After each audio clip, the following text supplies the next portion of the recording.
So all of you can see that we jumped to lecture 7. I'm going to let the TAs do the math lectures. Very quick, deep breath, deep breath. Can we meet on Friday? What time? Same. I mean, if you can't be here, you can watch it on TV like everybody else. But, you know, I'd be awfully lonely if there's nobody. So what I'm thinking is maybe there might be a little bribe, you know, figure out how. We're still getting our, how can I put this, our logistical team organized. But let's do Friday night, same thing. I might be able to get the room earlier. I don't think there'll be a conflict. Does that affect anybody, or no? You'd prefer it earlier? Yeah, that's a question. The morning would be Let me see what I can do. I usually try to do it at the same time, so it just keeps everything consistent. Also, the students know to stay out of here when they see me, so that would be my suggestion. Do we have any geologists in the room? Anybody who wishes they were a geologist? Anybody who wanted to be a geologist? No. Did I tell you my story about how you become a geophysicist in China? No?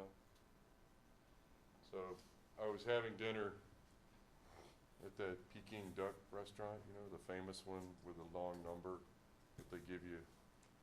And this gentleman was the head of the China Geological Survey, and he said that he really wanted to be an engineer rather than a geophysicist.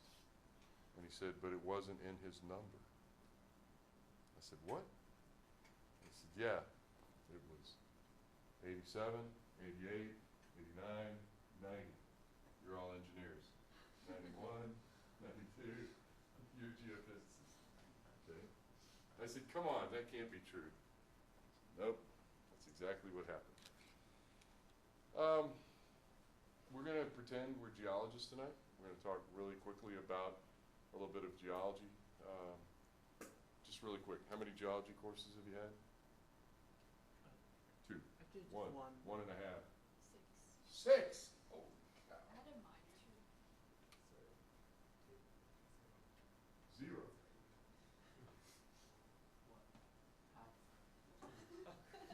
About 6, and I also worked as a petrophysicist. 1. Okay, so you two can teach, and I can go take a nap, right?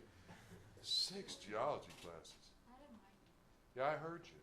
6 though, holy cow. And you too, 6. About that. So I took 3 in undergrad, and then 4, at least 4 in grad school. And all I know for sure is I'm not a geologist. So how do you make a geologist crazy? Put up a table of numbers in front of them and tell them to calculate the average. First of all, they're going to ask you what's the average. Actually, I got to stop. You guys are going to get me in trouble. Okay. So really all we're talking about tonight is sort of how porosity and permeability form. It's a very superficial discussion. It's not going to go into any depth. Why is this important? Because the way porosity and permeability form, the way it deforms, and the way it reforms is all relevant. You know, if the Middle East did not have the Arab D zone, we probably wouldn't have the Middle East, because you can stick your finger in part of the Super K zone in the Arab D. Also, there's a reef out in West Texas called the Scurry County Reef, sack rock. This thing's out in the middle of nowhere, some sort of a bioherm reef, but it has a huge framework. It's about 2 billion barrels of oil, and you can stick your fingers in the holes like that. Did we, when we were in 663, did we talk about the meteorite that killed the dinosaurs? No, we wouldn't do a thing like that in 663, would we? Okay, my geologist, tell me about the meteorite that killed all the dinosaurs.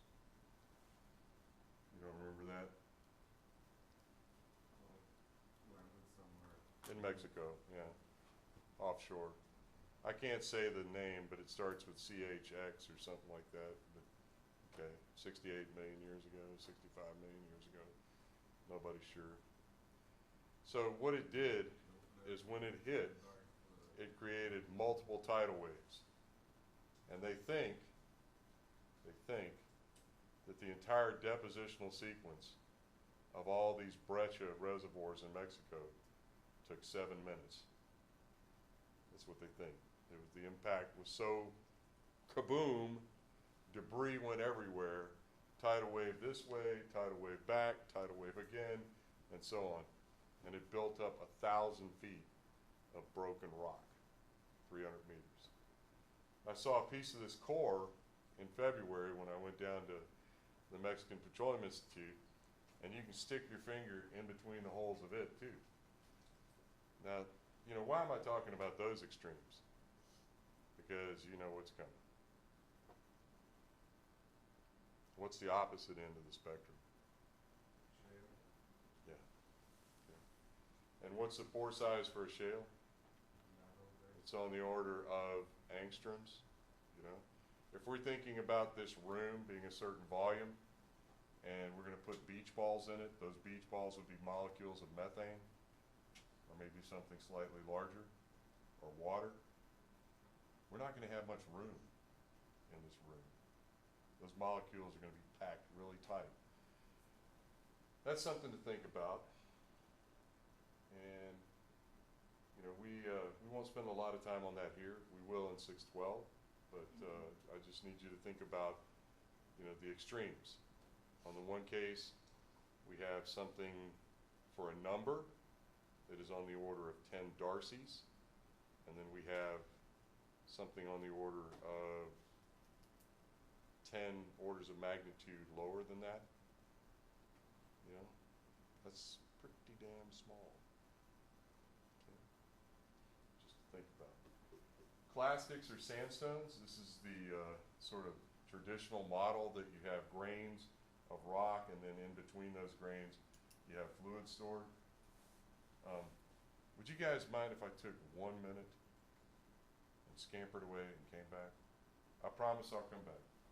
I know the people in distance learning are going to think I must have a mental disorder or I'm going to the bathroom, but I need you to do something.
class? Rock. Surprise!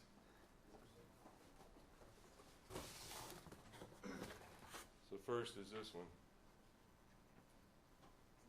What is that, my geologist friend?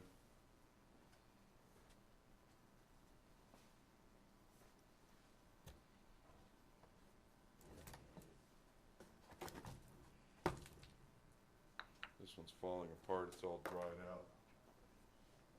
There we go. There we go. There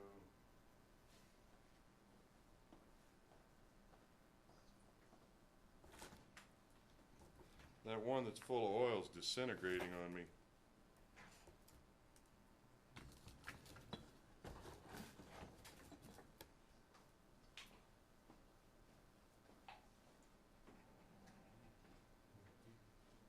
Should we keep him or just? I just rotate them. I'm just sort of getting them started. Got it?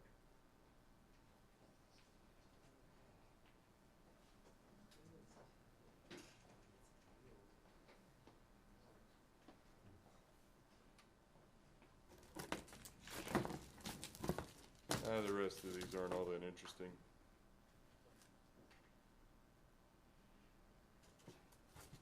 This one is.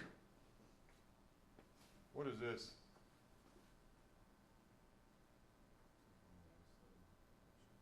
It's a special kind of limestone. Not dolomite, but Chalk. Chalk. okay. Where'd it come from?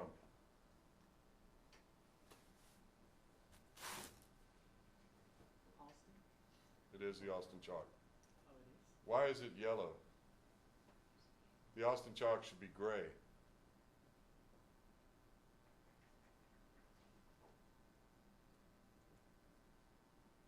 Why is it called the Austin chalk?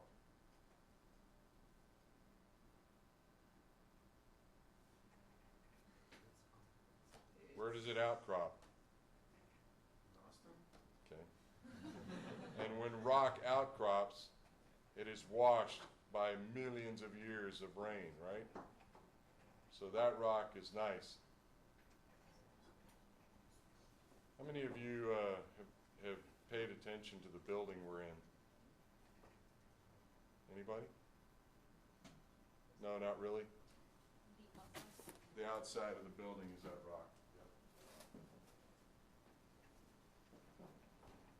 Just when you're finished, put them in a box. But feel free to play with them all you want.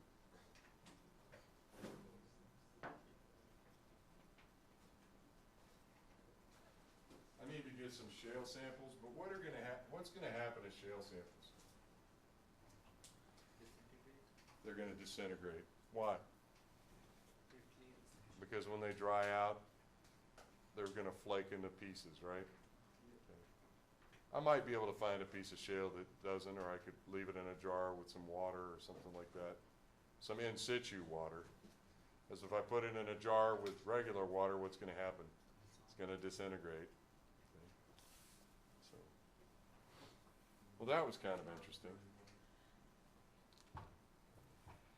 And we want to know how the primary porosity and the secondary porosity occurred. You mentioned Dolomites. What's a Dolomite? Limestone is more That has been altered by magnesium, right? And it also forms anhydrite nodules a lot of times. Big old white crystals inside of it. When you look at there's a core from the Seminole San Andreas, or sorry, the Andrews San Andreas. There might be some nodules in it. There's a place in Midland, Texas that makes lamps. No, not that one. That's a Clastics. They make lamps out of core. They get core from people, and it's really beautiful, you know, the nodules and everything. But that is a secondary porosity feature. Okay. And then, you know, we have to say that porosity, it's almost like a song. It's dependent on the shape, the arrangement, the distribution of the grains, the effect of cementation, bugs, and fractures. Okay, I want to jump ahead for those of you that are completely unfamiliar with rock. if we want to characterize the property of that rock, known as porosity, the volume inside, what would be a clever way of doing that? Well, we can weigh it, right? That's going to be an averaging technique, but we could do that. We could weigh it dry, and we could weigh it wet. The difference is the volume of water that would be inside of it. It's an imperfect method, but it works. We could also use gas expansion with helium, generally speaking. Why helium? First of all, it's inert. Second of all, it's really small. Why don't we use hydrogen? It's hard to. Remember the Hindenburg? Hydrogen in any kind of an uncontrolled space is explosive. So we use helium because it's inert. It will go into really small spaces, etc. What else could we do?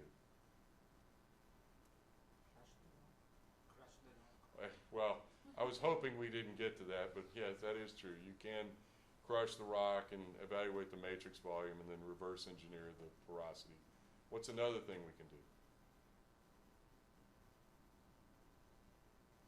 Now remember, and we'll talk about this, Marcel and Conrad Schlumberger, what did they do?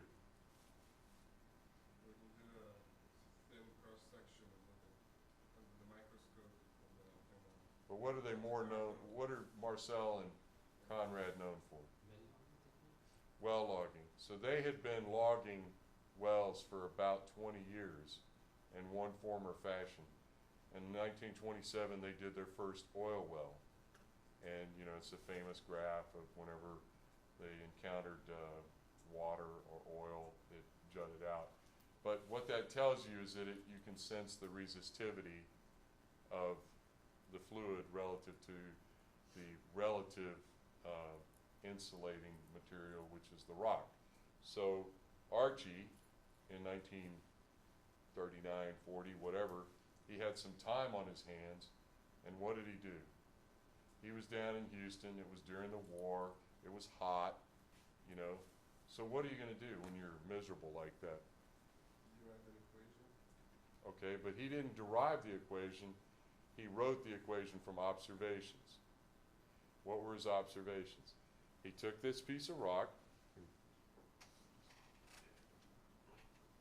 and he saturated it with water, and what did he do? He ran a current through it, and he determined the resistance of that. And then he noticed that that resistivity ratio to the water resistivity was correlated with porosity. Bing, that makes sense. Everybody with me? The electrolyte, it's water. The resistivity of the electrolyte, the resistivity of the rock, somehow that differential will be, or that ratio, clever word, will be related to porosity. That ratio is known as a formation factor. Okay? We'll talk about that a lot later. All right? The next thing he did is he removed some of the water. Centrifuge, set it out in the sun, I don't know. And then he checked the resistivity again. He noticed that it went up. And he used a weight balance and determined that the saturation changed. And he kept doing this, kept reducing the volume of water, and he noticed that the relationship of the resistivity at 100% saturation and the relationship at something less than 100% saturation, that ratio also made a relationship with saturation. What kind of relationship was that? Well, it's power law. It was a log-log straight line. Same as porosity and formation factor. Not that they were the same, but I mean, it had a power law relationship. At least that's what we thought at the time. Okay. So that's two successes. Okay. Now you got a little arrogant. Okay. You know what's coming. You've got saturation, which is a function of resistivity, and you've got porosity, which is a function of resistivity. What are you going to try for next? Permeability. Now, in his paper in 1950, he showed that permeability was proportional to resistivity. Now, if that were true, how many well logs would we need? Just one. And it didn't work out that way. So we're going to talk about that in a little while. But keep remembering that porosity and hence permeability is going to be the shapes, the arrangements, the angularity, the lithology, everything that the grain particles have, plus cementation, etc. Okay, so we're going to have to develop a suite of tools that somehow figure out those pieces. Now, I know what you're thinking. If I have enough measurements, your resistivity, your, I don't know, neutron counts, your bulk density, your the sonic law, your, what do you want to do? The photoelectric law, your, the NMR law. No, we're not going to leave the NMR law. What do you want to be? Gamma ray. Okay, gamma ray, SP. So now we have 7 log traces. We put 7 log traces and we somehow put them proportional to permeability. So we've got column 1, 2, 3, 4, 5, 6, 7, and then permeability. Okay? We put them into, what do you call it? Big data, data analytics, neural network. It's going to find a correlation. Right? And we've been doing this for a while, but you have to have a calibration. Do you think that correlation is unique? Of course not. But it captured, or we think that if we keep adding measurements to it, somehow we're going to get a correlation, right? Maybe. Maybe. You have to think about that. I know it's a jump, and everybody always gets mad at me because I jump, but we haven't talked about Darcy's law. Darcy's law says what? That the velocity, the linear velocity of fluid through a piece of rock, so when I'm pushing fluid through this rock, what's the relationship? There's a pressure here and a pressure here, going your direction, higher to lower. So I can measure the flow rate, hence the velocity. I can measure the pressure drop. Darcy's law says what? That relationship is proportional. And what's the proportionality constant? Permeability. There's some other factors, but it's permeability. Okay? So that will be permeability. Okay? So Darcy's law assumes that that's always linear. Is it? Maybe is, maybe ain't. We'll have to talk about that too.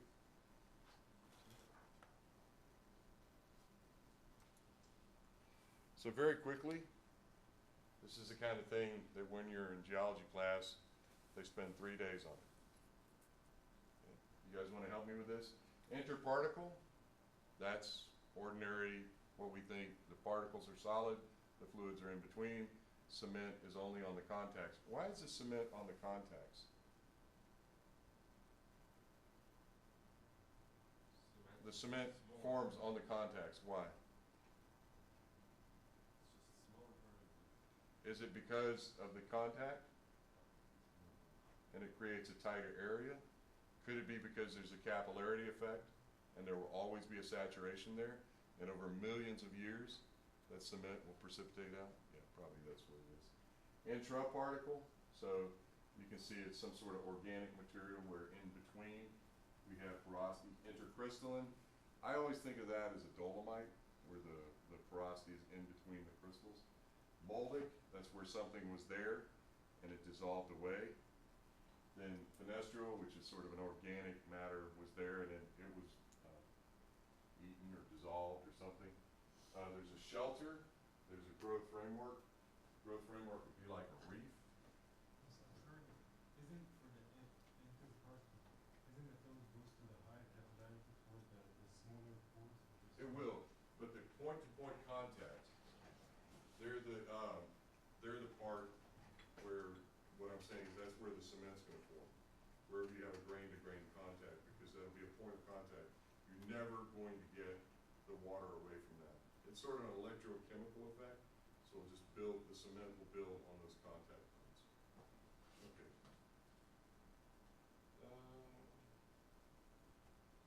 See these? Let me have some of your water, so I don't spit on it.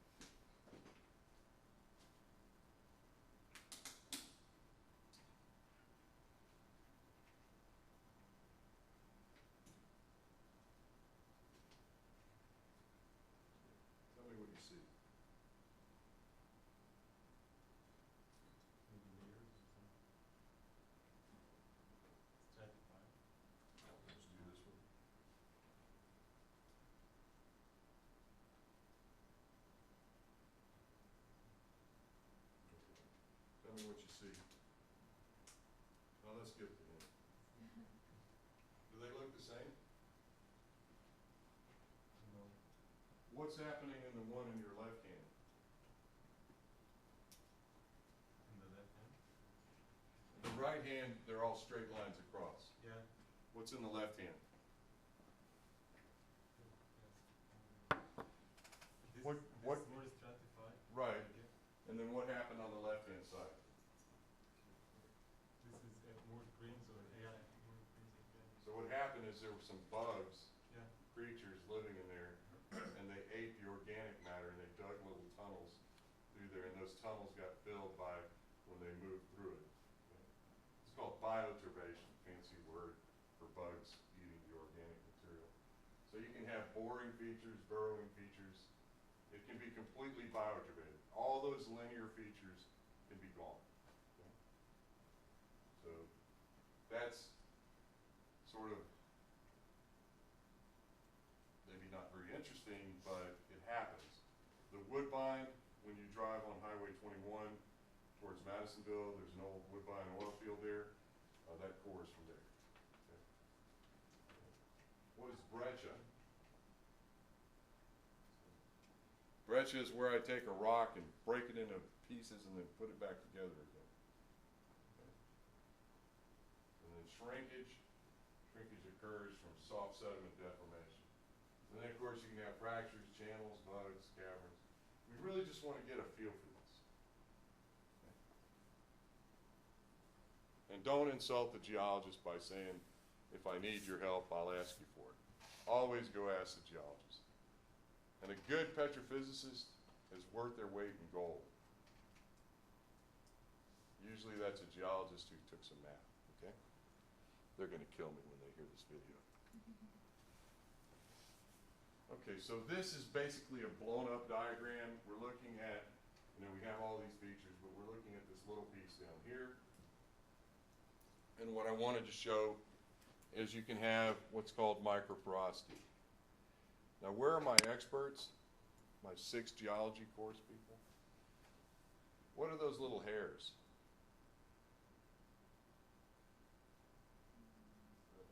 Illite, smectite, montmorillonite. What are all of those? Those are clays. Okay? And they're clays that precipitate out. They form, depending on the chemical composition, they form particles, they form hairs, they can form all sorts of features. So they create a microporosity. When this material was created, it was 1972, they thought this was the smallest porosity and permeability you would ever see in practice. You're looking at on the order of 0.01 to 0.001 permeability. You're looking on the order of 2, 3, 4% porosity. Again, I don't want to sound United States centric. Where did this rock come from? This is the so-called Cotton Valley in East Texas. And a lot of people made a lot of money on this, and a lot of people lost a lot of money on this. Now, you'd probably do fine because you could use horizontal multi-fracture wells, but then it was vertical wells, one at a time, depending on how you stimulate it, depending on the reaction of the water with these clays, some things happen. I mean, what you take for granted right now, 46 years ago, there was nobody who knew anything. I mean, do you use, right now, in a shale, do you use something to protect the clay?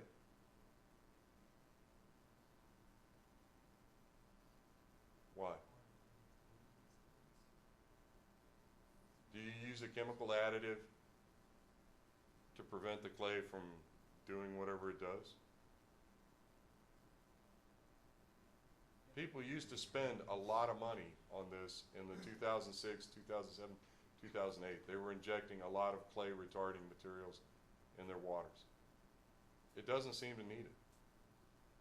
Now you may end up in a situation where you have a problem. There was a section of the Marcellus Shale that was there was a salt intrusion into it, and it was extremely unstable.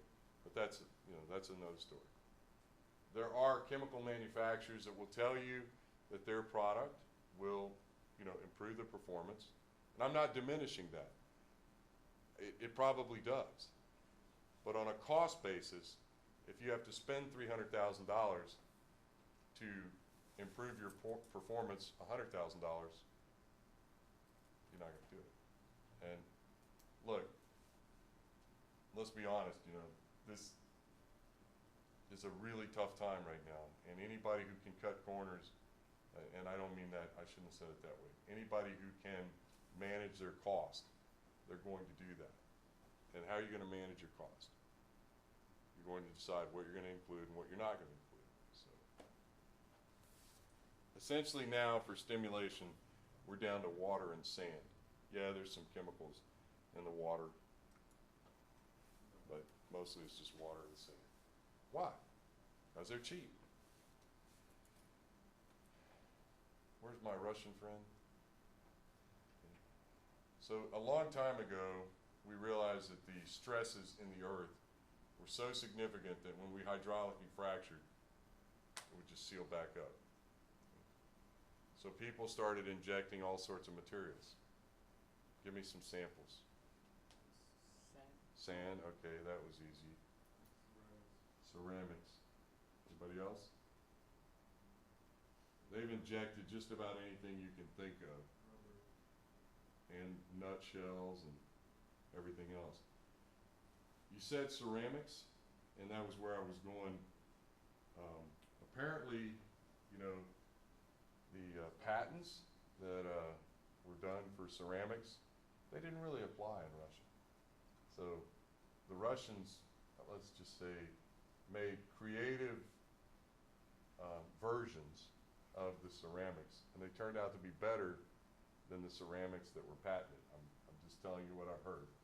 So, you know, buying ceramic proppant is about the most expensive thing you can pay for. I don't even know what it is a pound, probably $10 or $12. I don't know what it is, but it's extremely expensive. Do you want to inject this in your well? Why? When you're at the gas station and you see the numbers spinning by, what does your brain say? This is not good.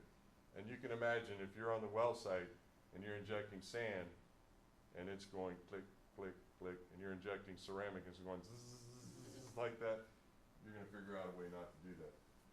There's another product called sintered bauxite, which is aluminum ore. And that's some really tough stuff too. But you're going to tear up the pumps with that. But people still use it. All right, now we're going to jump to reality. And now we need to start talking about flow and porous media. I started to ask you, as part of your assignment, to read the Scheindiger text, the thing with the block with a bunch of holes drilled in it. He's got a really nice text. It was 1963 or something like that. And I decided it was just too much math. It was really heavy on civil engineering, I believe. But it was really heavy on the math side. And whenever he talked about petroleum engineering applications, it was really funny because he had all these elegant mathematics, and then he would talk about petroleum engineering applications in almost a really simplistic way. But that's okay. I just wanted you to be aware that, you know, people have been working on the complexity of flow and porous media. Obviously, these holes drilled through this block of steel are not the same as the flow path through that rock. But we've been trying since the late 30s to do something like this. They're called bundle of tube models. Bundle of tube models. Why? Do we know the equation for a tube? Yes, it's Puiseuille's law. And if we have a bundle of tubes, then we just have a bundle of Puiseuille's law. But not every tube goes all the way, right? So we're going to have some tubes that dead end. We're going to have some tubes that big ones that go into little ones that go into big ones. Some of them are going to need to branch and go this way and that way. But the simplistic sense is a bundle of tubes model. We're going to talk a lot about bundle of tubes model from the standpoint of concept, not so much in terms of, we will derive some things with them, but they're still going to have a sense of ideality about them. So in order to use them, we'll have to cheat. The Klinkenberg effect. Now, a lot of people get really confused about this. If we have liquids, what do liquids do along the wall of its container? It's a film. Chemical engineers. Where's the chemical engineer? No chemical engineers? Oh my God. I don't have anybody to torture. Okay. But the way a liquid works is it's a film that's present on the wall and the molecules sort of roll. Okay? What happens in a gas? Well, if the pressure's high enough, they behave like a liquid. If the pressure's low, it behaves like that. If the pressure's really low, then the molecules basically do Brownian motion, and we'll talk about that. But low pressure is not low reservoir pressure. We're talking about atmospheric pressure, okay? Nearly atmospheric pressure, maybe 100 psi. So the Klinkenberg effect is not a reservoir effect. The Klinkenberg effect is a laboratory effect. So when we're trying to measure the permeability of this sample with gas, the Klinkenberg effect is going to occur.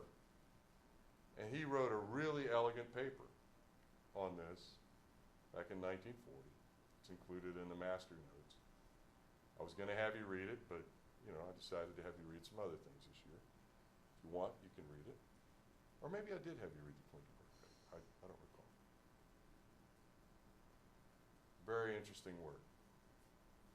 And he talks about how you have slip at the wall and how it's corrected. And he came up with an extremely simple fix for that effect. Does anyone remember what that fix is? You measure the permeability of the gas at many different pressures. And all of those permeabilities are wrong, correct? The higher the pressure, the more correct they become. So he simply said, okay, I'm going to plot permeability on the y-axis, pressure on the x-axis, and what's going to happen? It's going to get smaller that way, right? Well, now let's plot the reciprocal of pressure on the x-axis, and then it goes like this. And the intercept is the liquid permeability. Okay? Is it perfect? No. Is it clever? Yes. What happens if you don't correct?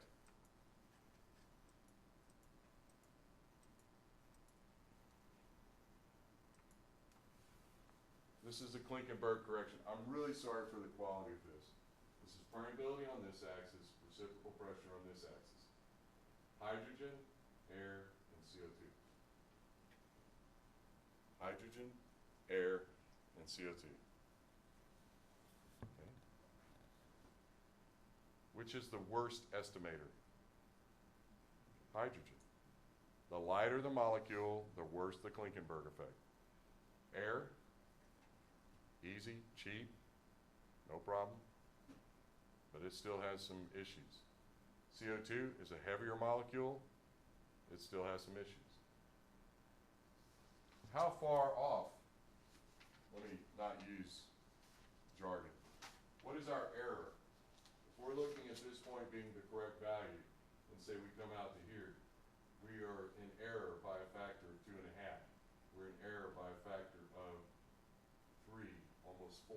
We're in error by a factor of 6 or 8. I'm not looking at it fast enough. What does that mean?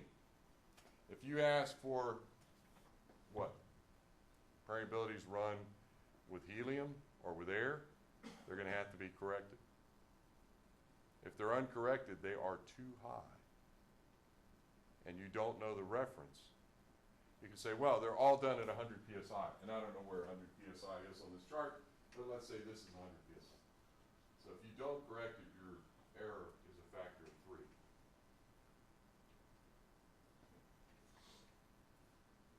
That's going to be a tough day.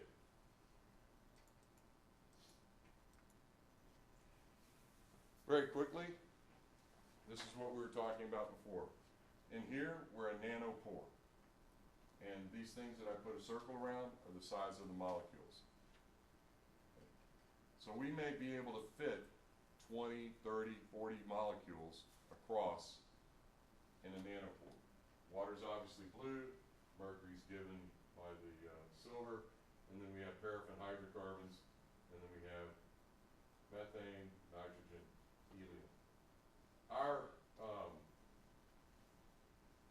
rocks are over here, so we're roughly 1 order of magnitude smaller, or sorry, larger than the size of the molecule.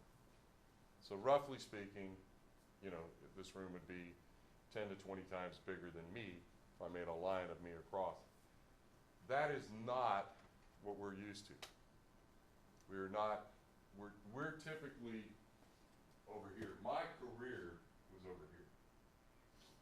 Okay, look at how many factors, order of magnitude, that is, factors of 10.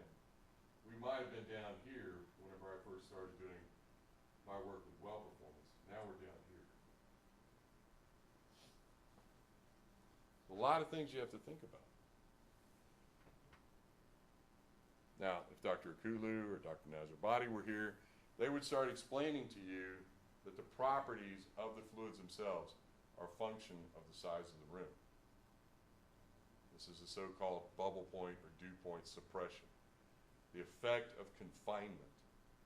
Okay?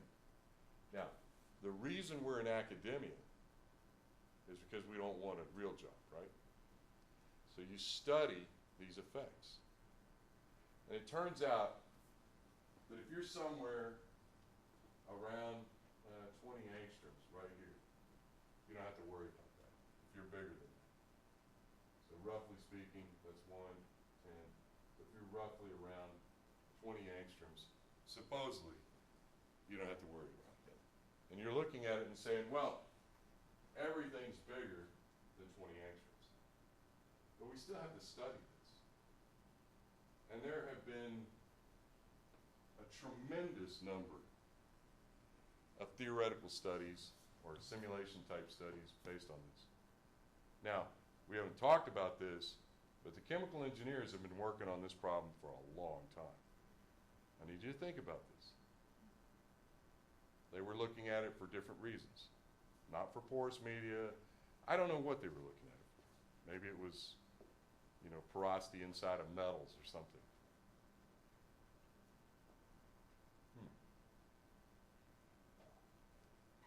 How do you make measurements at that scale?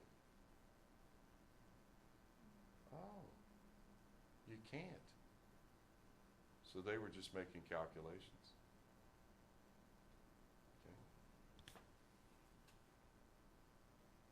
So most of this molecular dynamic simulation came from the chemical engineering side, where they were looking at how do you model this.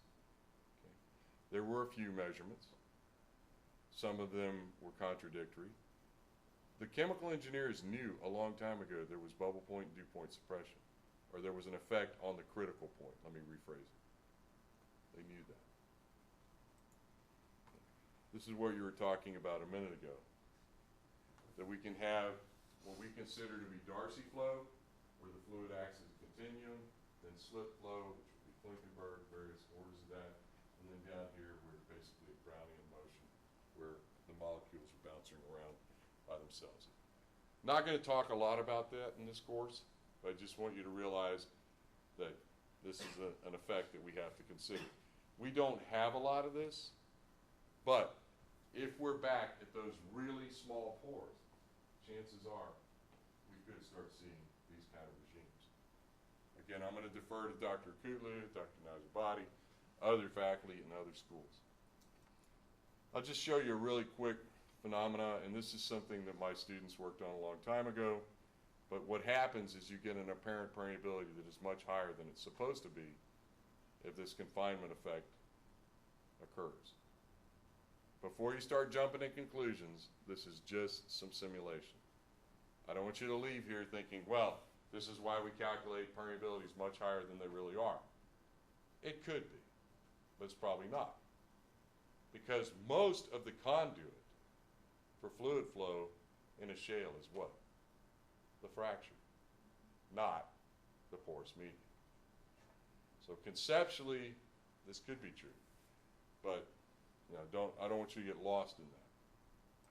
Okay, the next is a discussion about high velocity flow. And again, we won't cover a lot of this, but this is basically non-laminar or non-Darcy flow. And these are how the flow lines look according to this audit. Klinkenberg effect.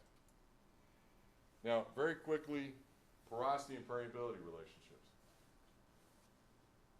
Porosity is basically the size of the room. Permeability is basically the size of the door. Easy enough? Easy enough. This relationship says that the size of the door is logarithmically related to the size of the room. What does nature say? Or maybe I should put it another way. What does the ideal case say? If you're building a house out of blocks and you cannot adjust the size of those blocks, you have to use the same block everywhere, then the size of the room and the size of the door are going to be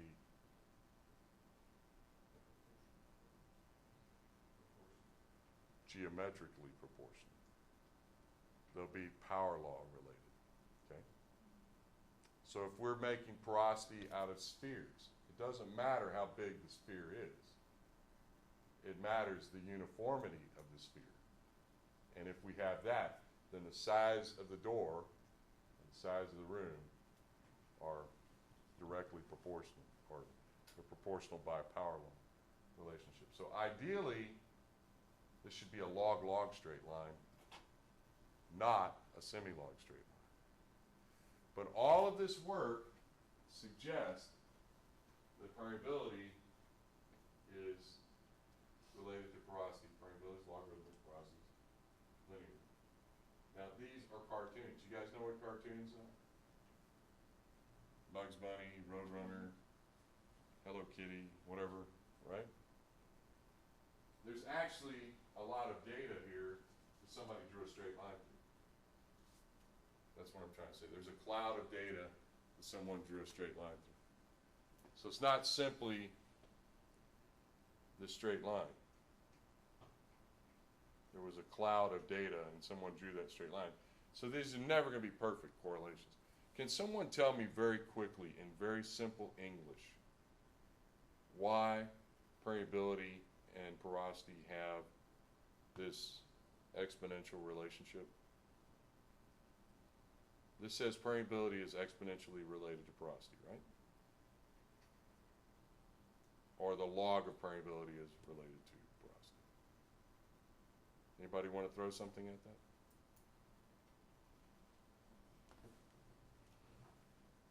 How many of you have worked with porosity and permeability data? Okay, so when you make a histogram of porosity, what do you get?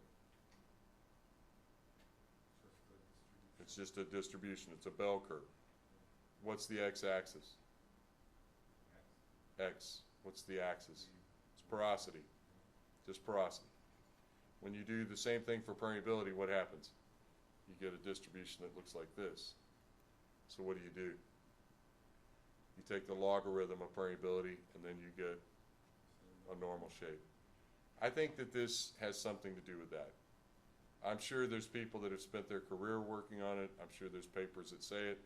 But just logically for me, I think there's something related to that. Everybody thinks they're smarter than they are. A number of years ago, I created a bunch of models, and the clean model or the simple model or the ideal model was a power law, and I contrived a way to make it into the semi-log model. But, you know, it was just like anybody else. I made it do that. So Archie did the same thing in his 1950 paper. Exactly the same thing. He started this problem. Archie started a lot of problems, by the way. Okay, so now we'll talk about well logging. So apparently the first temperature log was run in 1846. The first electrode resistivity was patented in 1883. The first resistivity survey at the surface was Mr. Schlumberger in 1912. 15 years later, they ran one in a borehole. This is the log that they generated. This is the electrical resistivity. Okay. And then they ran one in 1929 in California, Venezuela, Russia, and India. Then they ran the first SP log, which is a spontaneous potential. First sidewall core gun. First dip meter. First gamma ray. First neutron log. And then here in 1941, Archie publishes his laws on resistivity. So as usual in this industry, we had a whole bunch of people going out and doing things before we knew what to do with them. Okay. When you read Archie's 1940-41 paper, whatever it was, read the notes at the back. There were some people that said that Archie was full of crap, that this wasn't true.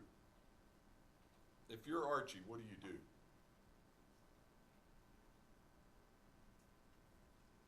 You get mad? You get mean? Go on Twitter? Sorry? I go on Twitter. You go on Twitter?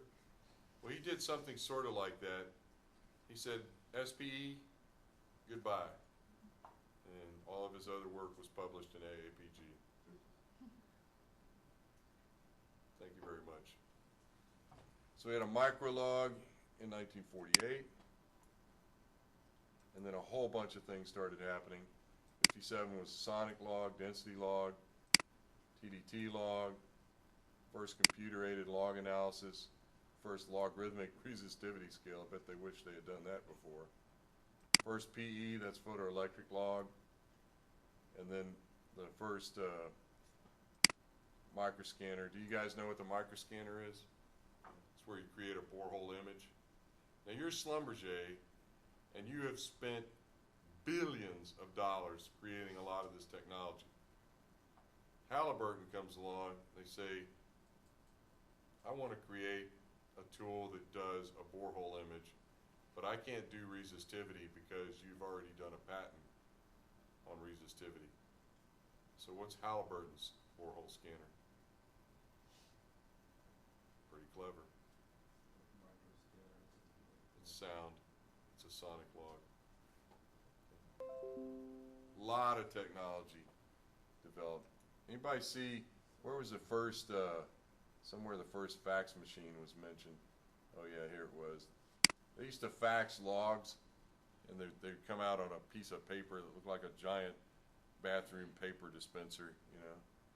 And then the first log transferred over the ARPANET.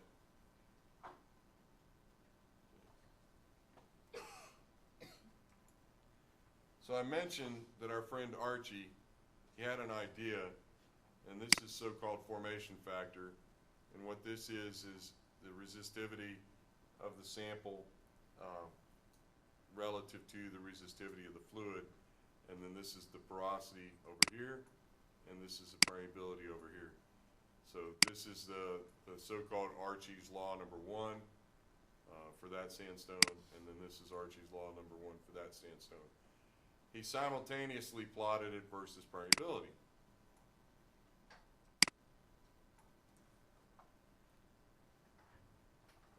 You guys know the story of the chicken and the egg? Which came first? It's a joke, right? It's a childhood story. But somehow, this is a linear relationship. But what caused this linear relationship? It's a linear relationship of resistivity factor and permeability on a log-log scale.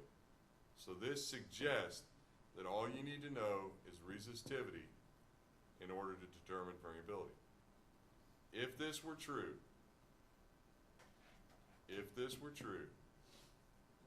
we would be out of business in reservoir performance because you would be able to estimate permeability from well logs. Now you'll look carefully, and I apologize, I got to put my glasses on. This says unconsolidated sandstones in the Gulf Coast. Natchitoches sand, Bellevue, Louisiana. What's unconsolidated? So you go to the beach and pick up a handful of that.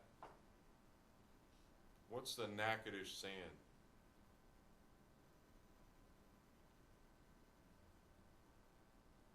How deep is the Natchitoches?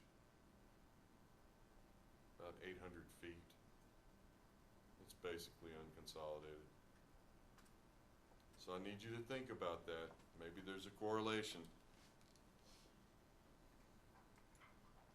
So then we look at all of his cases, and here's a whole bunch of porosity and formation factor, or resistivity factors he calls it, and then permeability and resistivity factor.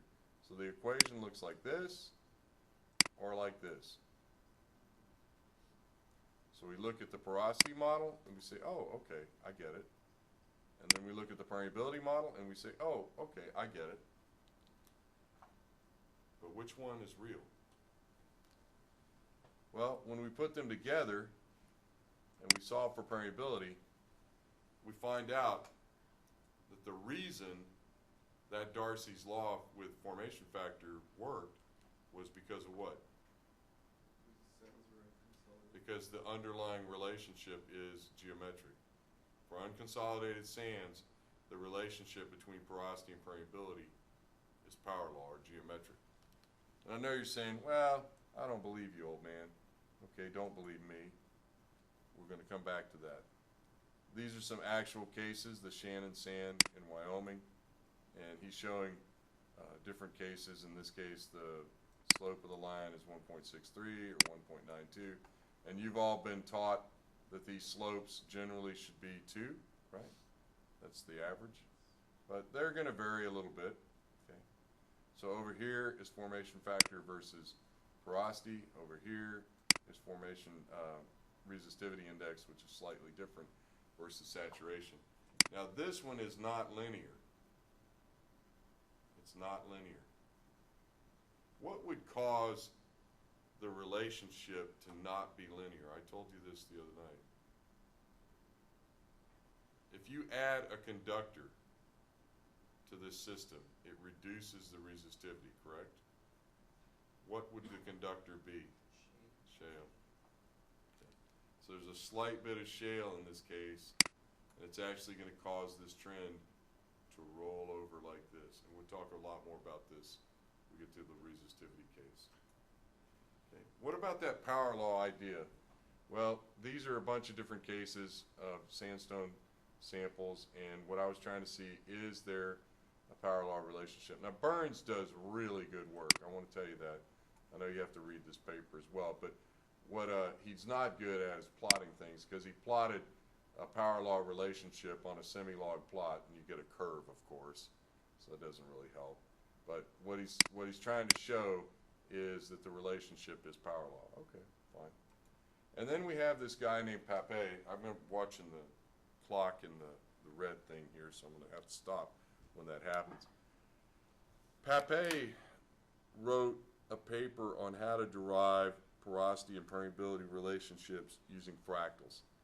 It is probably the most mind-twisting thing you've ever seen. And if you want to read his papers, be my guest. Okay? Now, he is able to show that in his work that he can derive relationships between porosity and permeability. But then there's no functional form using fractals. There's no functional form. What's rule number 0, class? Cheat. So what did he do? He applied a triple power law relationship in porosity. So there's the first power term, second power term, and the 10th power term. There's the 10th power part, there's the second power part, and the first power part would be down here, okay? Holy schmoly. Holy schmoly. It does, but, I mean, how do you determine the coefficients? You know, this is the problem. And, I mean, you can see that he's done it here. He's given all these samples, you know, with their coefficients. I'm not suggesting this is right. I'm just saying that he observed that this behavior had some power law behavior. I'm not really sure about the really low end porosity values, because he's at porosities less than 1% down here. So there may be some question. Well, let's look at the actual data. There's some data from Beard and Whale, and there's some data from Morrow. And when you plot these data, it's permeability divided by average diameter, because you can measure the grain size, then you find that you get a pretty good relationship with a single power law trend. Okay? And the power there was 8. Okay? 8. So your best theory says, hey, maybe it's geometric. You know, this is all unconsolidated. It's beach sand. Okay? You'll also notice, if you go back and look at this, that sorting has an effect on porosity. The highest porosity is 40%. Have you seen this before? Cubic packing of perfect spheres is 42%. So this validates that. Okay? By the same token, if you have poorly sorted material, it's going to be much lower. That would be like rhombohedral packing, and it's down here at 27.9%. What's rhombohedral packing? 26. You wouldn't know this for those of you who haven't had this before or haven't studied this, but there's been a lot of work on studying perfect packings of spheres. And we know that's not idealized, but you know, it's something. And the sand data, or the material data, says that's going to happen. I'm really starting to worry about the clock stopping. I think I'm going to stop here. We'll pick